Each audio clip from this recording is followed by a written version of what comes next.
Painted application ધોરણ 6 થી 12ના વિદ્યાર્થીઓ માટે અપડેટ થઈ ચૂકી છે. આ એપ્લિકેશનમાં શું છે? બધા જ વિષયના વિડીયોઝ છે. ગુજરાતની બેસ્ટ ફેકલ્ટી દ્વારા લાઈવ લેક્ચર્સ છે.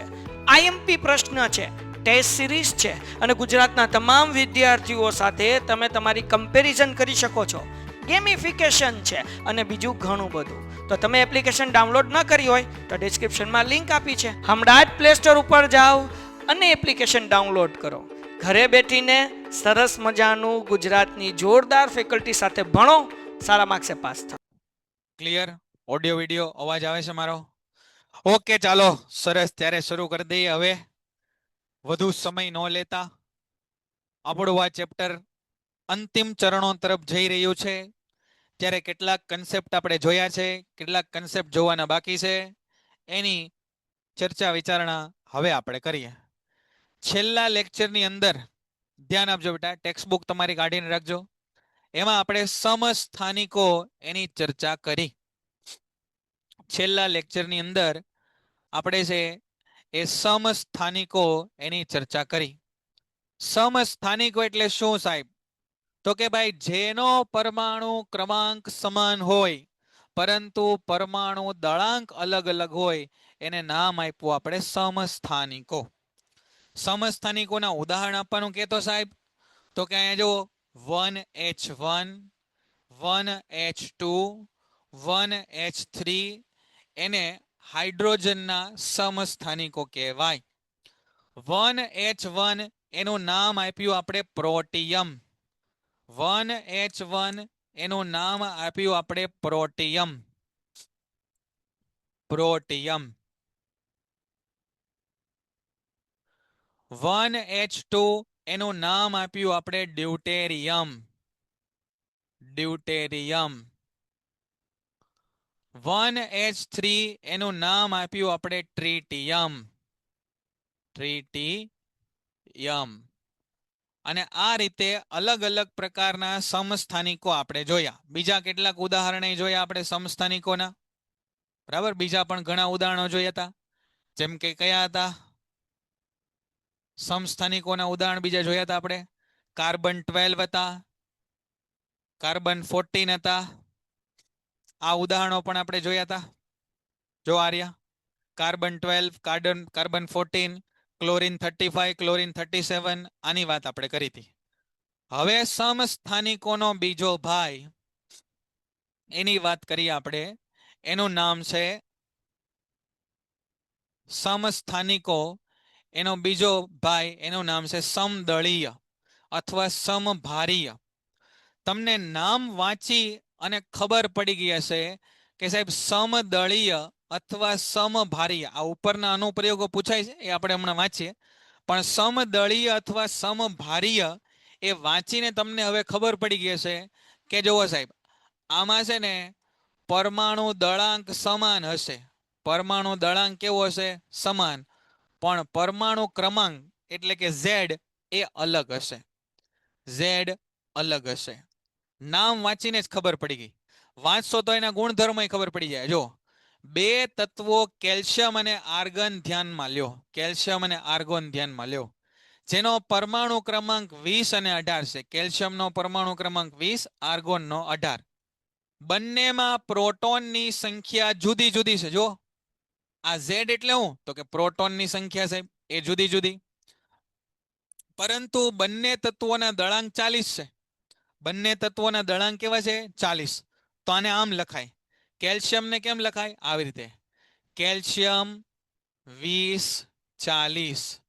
આર્ગનને કેમ લખાય? આર્ગોનને આમ લખાય. આર્ગન 18, 40. તો અહીંયા ઉપર તમને સરખા આંકડા બતાય એટલે કે પરમાણુ દળાંક સમાન છે. એટલે આવા તત્વોને સમદળીય અથવા સમભારીય અથવા અંગ્રેજીનામ આઇસોબાર એને કહેવાય. જેમાં પરમાણુ ક્રમાંક એટલે પ્રોટોનની સંખ્યા સમાન, પણ પરમાણુ દળાંક એટલે એમાં ન્યુટ્રોનની સંખ્યા અલગ અલગ છે. બરાબર? આમ બંને તત્વોના પરમાણુઓના ન્યુક્લિયોન્સ, જો ન્યુક્લિયોન્સની કુલ સંખ્યા સમાન છે. જરા તમે મને યાદ કરીને કહો કે ન્યુક્લિયોન્સનો મતલબ શું થાય? ન્યુક્લિયોન્સનો મતલબ શું થાય? ન્યુક્લિયોન્સ એવું આપણે કોને નામ આપ્યું હતું?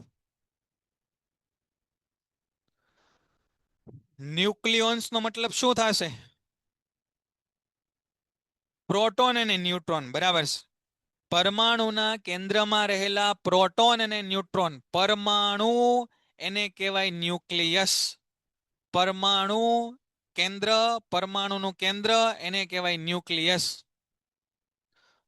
પરમાણુનું જે કેન્દ્ર છે એને નામ આપ્યું આપણે ન્યુક્લિયસ. આ પરમાણુ છે એનું કેન્દ્ર છે, કેન્દ્ર, એને નામ આપ્યું આપણે ન્યુક્લિયસ. અને ન્યુક્લિયસની અંદર રહેવાવાળા, ન્યુક્લિયસની અંદર રહેવાવાળા કોણ? તો કે સાહેબ ન્યુક્લિયસની અંદર રહેવાવાળા છે પ્રોટોન અને ન્યુટ્રોન, એને કહેવાય ન્યુક્લિયોન્સ. ન્યુક્લિયોન્સ, બરાબર. તો આટલી વસ્તુ આપણને ખબર પડી ગઈ. ચાલો, બરાબર. તો આવા ન્યુક્લિયોન્સની સંખ્યા સમાન હોય એને સમદળીય કહેવાય. સમદળીય.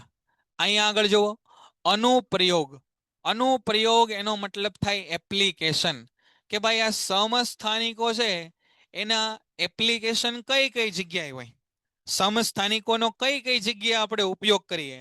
તો જો તત્વના સમસ્થાનિકોના રાસાયણિક ગુણધર્મો સમાન હોય. જો તત્વના રાસાયણિક ગુણધર્મો શા માટે સમાન હોય? કેમ કે સમાન તત્વ છે એટલે સમસ્થાનિકોના ગુણધર્મો કેવા હોય? સમાન.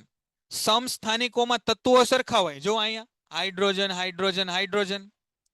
અહીંયા જુઓ તમે, હાઇડ્રોજન, હાઇડ્રોજન તો હાઇડ્રોજન. અને એના દળ અલગ અલગ હોય. તો સમાન તત્વો હોય તો એના ગુણધર્મો કેવા હોય? સમાન તત્વોના ગુણધર્મો તો સાહેબ સમાન હોય. અહીંયા આપણે ઉદાહરણ જોયા હતા બે, બરાબર. તો સમસ્થાનિકોમાં ગુણધર્મો કેવા હોય? સમાન હોય. તેથી આપણે સમસ્થાનિકોના મિશ્રણ સાથે કોઈ લેવા દેવા નથી. જો સમસ્થાનિકોનું મિશ્રણ આપણે લેવાનું નથી. અમુક સમસ્થાનિકો વિશિષ્ટ ગુણધર્મ ધરાવે જેનો ઉપયોગ વિભિન્ન ક્ષેત્રોમાં કરી શકાય. અમુક સમસ્થાનિકોના વિશિષ્ટ ગુણધર્મ છે એનો ઉપયોગ આપણે કેટલાક ક્ષેત્રની અંદર કરીએ. જેમ કે તમે nuclear power station, nuclear submarine, nuclear bomb આવા શબ્દો સાંભળ્યા હશે. આ શબ્દોમાં આની અંદર યુરેનિયમનો એક સમસ્થાનિક રહેલો હોય. કયો? તો કે યુરેનિયમ 92235. યુરેનિયમ 92235. આ યુરેનિયમ 92235 નો ઉપયોગ પરમાણવીય ભઠ્ઠીમાં બળતણ સ્વરૂપે થાય.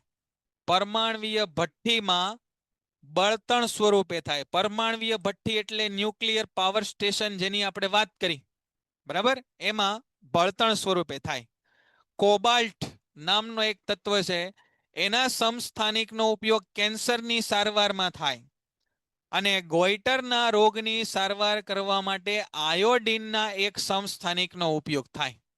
3 અનુપ્રયોગો એટલે કે ઉપયોગો હાલમાં આપણને આપેલા છે. કયા ત્રણ ઉપયોગો આપ્યો છે? યુરેનિયમના સમસ્થાનિકોનો ઉપયોગ પરમાણવીય ભઠ્ઠીમાં બળતણ તરીકે, કોબાલ્ટના સમસ્થાનિકો કેન્સર, કોબાલ્ટ કેન્સર, ગોઈટરના રોગની સારવારનો માટે આયોડિનના એક સમસ્થાનિકનો ઉપયોગ થાય. આટલા ટોપિક આપણને આપ્યા છે. તો અહીંયા આગળ આપણા આ ચેપ્ટરની બધી થિયરી છે એ પૂરી થાય છે. તો અહીંયા સુધી જે ટોપિક આપણે સમજ્યા એમાં કોઈને કાંઈ પ્રશ્ન હોય તો કયો. અહીંયા સુધી જે ટોપિક આપણે સમજ્યા એમાં કોઈને કાંઈ પ્રશ્ન હોય તો કયો. ક્લિયર છે? બરાબર. 1-2 વખત વાંચશો એટલે વધારે થોડું ક્લિયર થશે. બરાબર. અહીંયા આગળ પાછળ થોડાક શોર્ટ પોઈન્ટ આપેલા છે એનું આપણે ફટાફટ છે રિવિઝન કરી લઈએ. આવા જે પ્રશ્નો આપેલા છે એનું થોડું રિવિઝન આપણે કરી લઈએ. ધ્યાન આપજો. અહીંયા પેજ તમે પાછળ ફેરવો એટલે તમને ખ્યાલ આવશે. બરાબર. જો રુથરફોર્ડે આલ્ફા કણના પ્રકીર્ણનનો પ્રયોગ કર્યો અને પરમાણુ કેન્દ્રની શોધ કરી. અહીંયાથી તમને હેતુલક્ષી પ્રશ્નોના જવાબ મળશે. બરાબર.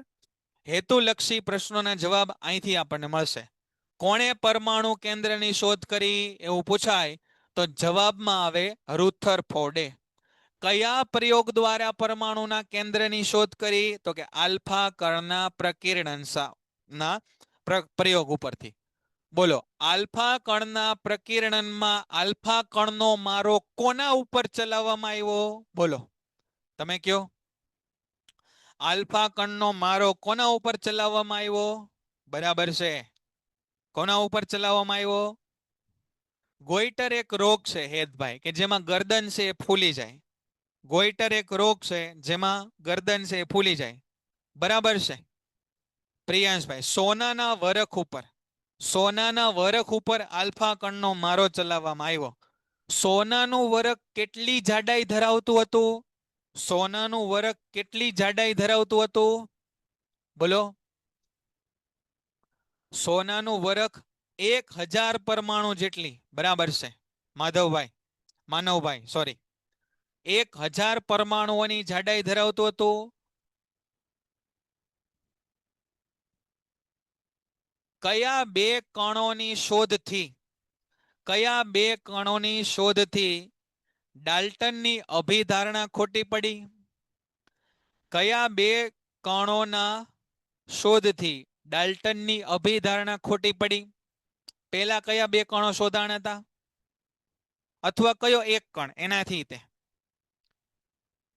ન્યુટ્રોન ના ના ના, પ્રોટોન ના ના ના, ઇલેક્ટ્રોન.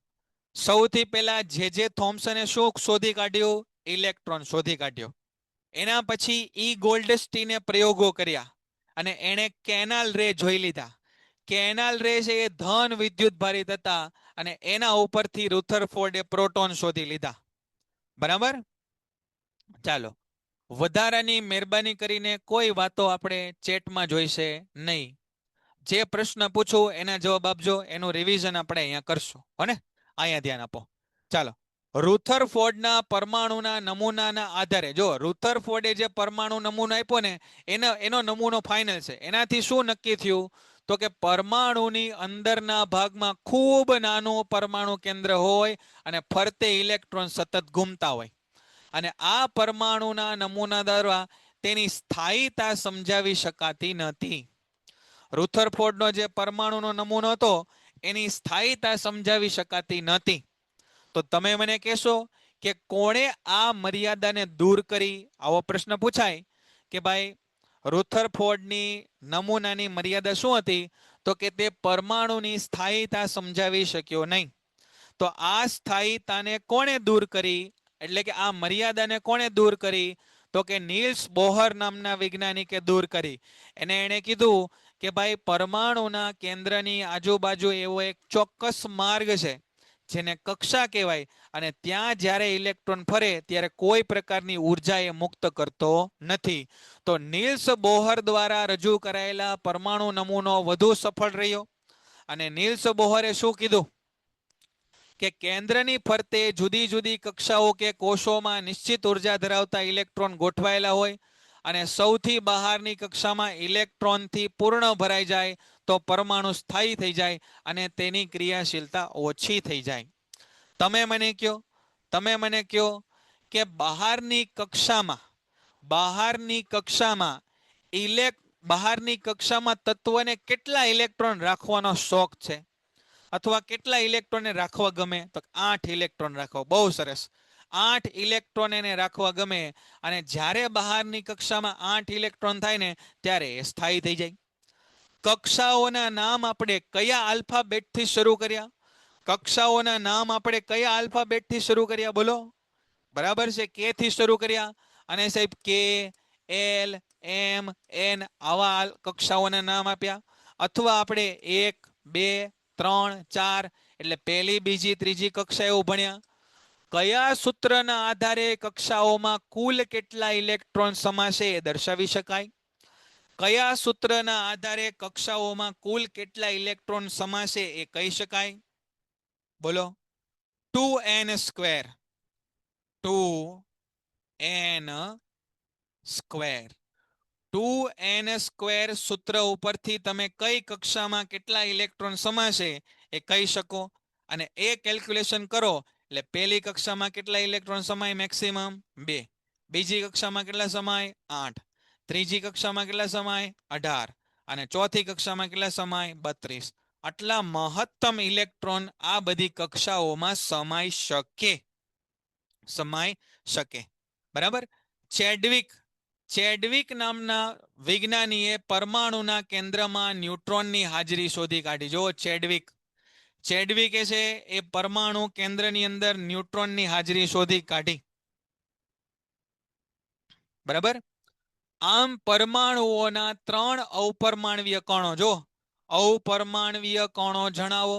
અહીંયા શબ્દ જો, પરમાણુના 3 અવપરમાણવીય કણો. અવપરમાણવીય કણો એટલે પરમાણુની અંદર રહેવા વાળા. કોણ પરમાણુની અંદર રહેવા વાળા 3 મળ્યા? તો કે સાહેબ ઇલેક્ટ્રોન, પ્રોટોન અને ન્યુટ્રોન. હાલમાં આપણું વિજ્ઞાન એટલું બધું આગળ વધી ગયું છે કે આ પ્રોટોન અને ન્યુટ્રોન શેના બનેલા છે એ પણ શોધાઈ ગયું છે. કોઈ કહેશે કે આ પ્રોટોન અને ન્યુટ્રોન છે એ શેના બનેલા છે? આપણે એટલું ભણ્યા કે સાહેબ જો આ દ્રવ્ય બનેલો છે પરમાણુ બનેલું છે ઇલેક્ટ્રોન, પ્રોટોન, ન્યુટ્રોનથી. અને એવું પણ શોધ થઈ ગઈ છે હાલમાં કે આ પ્રોટોન અને ન્યુટ્રોન એ કઈ વસ્તુના બનેલા છે. તમે જાતે એકવાર પ્રયત્ન કરજો મેળવવાનો બરાબર. એનો ઉપર શોધ સંશોધનો ચાલુ છે હાલમાં. આપણું સાયન્સ એટલે અટકેલું છે, એની અંદર એ થોડાક શોધ સંશોધનો ચાલુ છે. ઇલેક્ટ્રોન ઋણ વીજભારિત, પ્રોટોન ધન વીજભારિત, ન્યુટ્રોન એ તટસ્થ છે. ન્યુટ્રોન છે એ તટસ્થ છે. પ્રોટોનનું દળ અને ન્યુટ્રોનનું દળ એ સમાન છે. ઇલેક્ટ્રોનનું દળ આ બધા કરતા 2000માં ભાગનું છે, લગભગ 2000માં ભાગનું છે બરાબર. અને એટલા માટે આપણે ઇલેક્ટ્રોનનો દળને અવગણીએ છીએ કે એનું દળ જ નથી એવું આપણે લઈ લઈએ છીએ. તો અહીંયા લખ્યું છે જો કે ઇલેક્ટ્રોન એ ઋણ વીજભારિત, પ્રોટોન એ ધન વીજભારિત બરાબર, અને ન્યુટ્રોન એ વીજભાર વિહીન છે. ઇલેક્ટ્રોનનું દળ એ હાઇડ્રોજન પરમાણુના દળ કરતા, એ આવું આપણે ભણ્યા જો તો કોઈ મને આનું કારણ કહેશે? ઇલેક્ટ્રોનનું દળ એ હાઇડ્રોજનના પરમાણુના દળ કરતા 1/2000 ગણું છે. આ સમજાણું તમને? ઇલેક્ટ્રોનનું દળ, આ જે વાક્ય આપણે વાંચ્યું આપણે કે ઇલેક્ટ્રોનનું દળ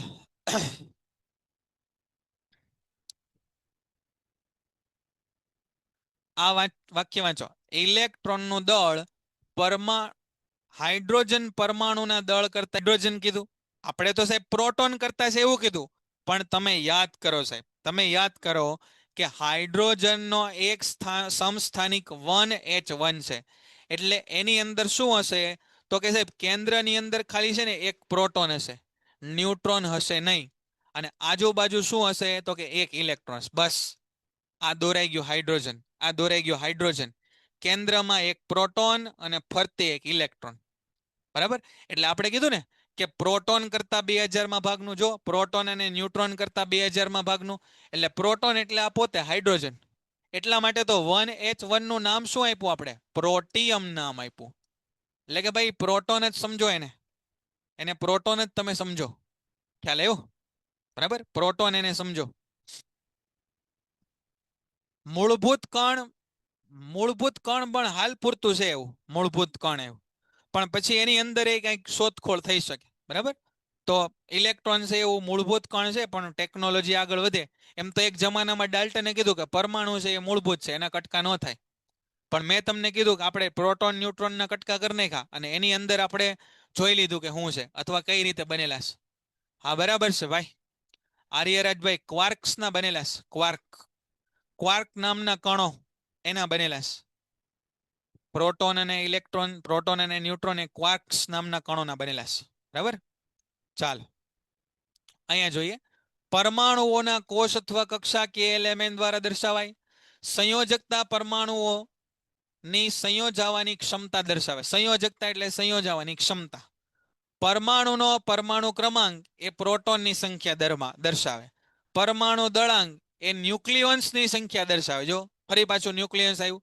ન્યુક્લિયોન્સ એટલે પ્રોટોન અને ન્યુટ્રોન બેયનો સરવાળો, એટલે ન્યુક્લિયોન્સ. બરાબર દેખાય છે ભાઈ? બરાબર. તમે એક વખત એવું લાગે તો કનેક્ટ ડિસ્કનેક્ટ કરીને પ્રયત્ન કરો.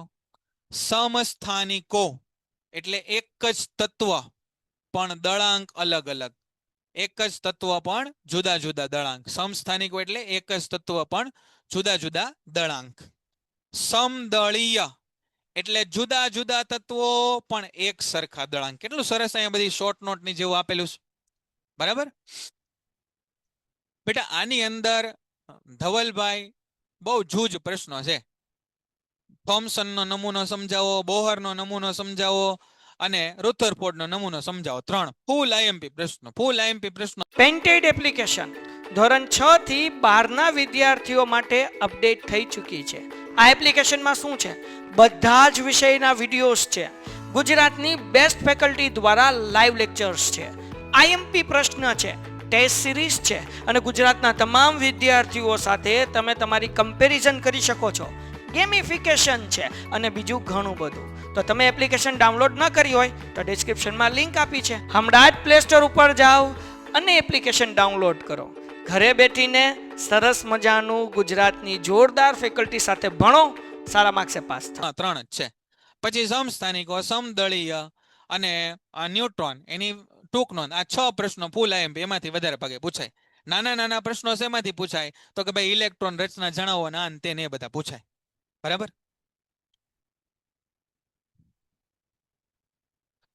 ક્વાર્ક શેના બનેલા છે એ તો મને નથી ખબર.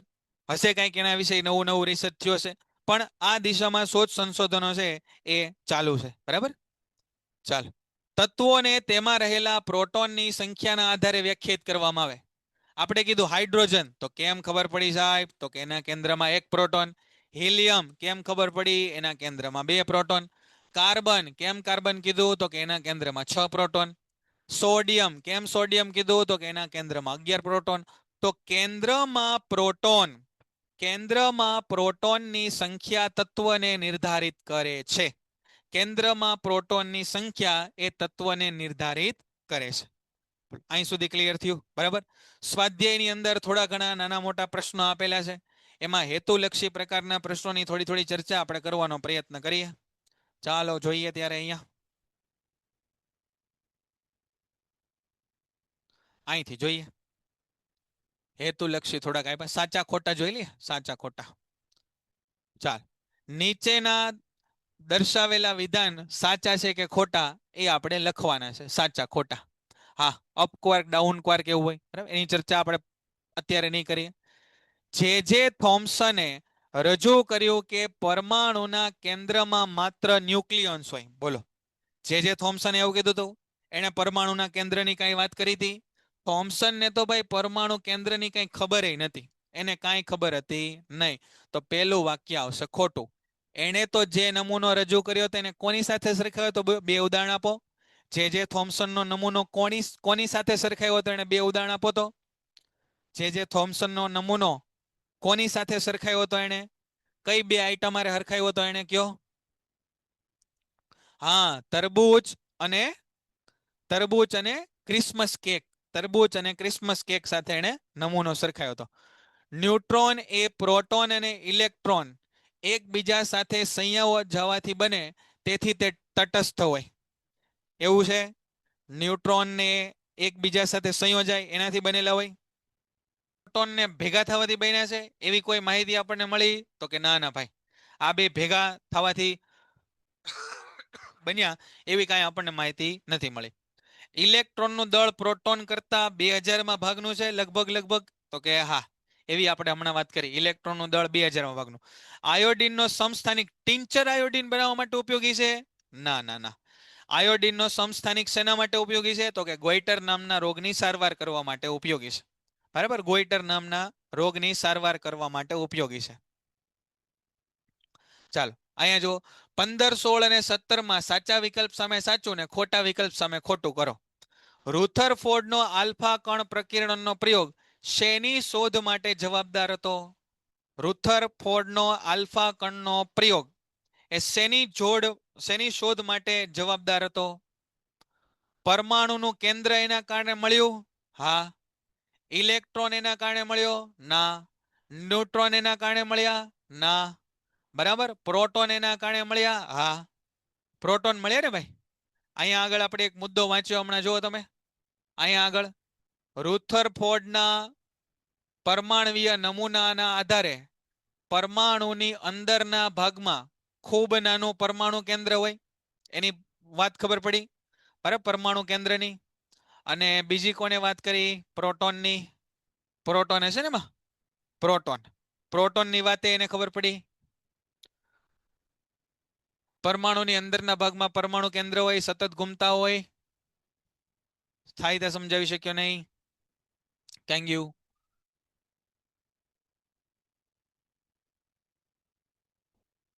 અહીંયા બરાબર.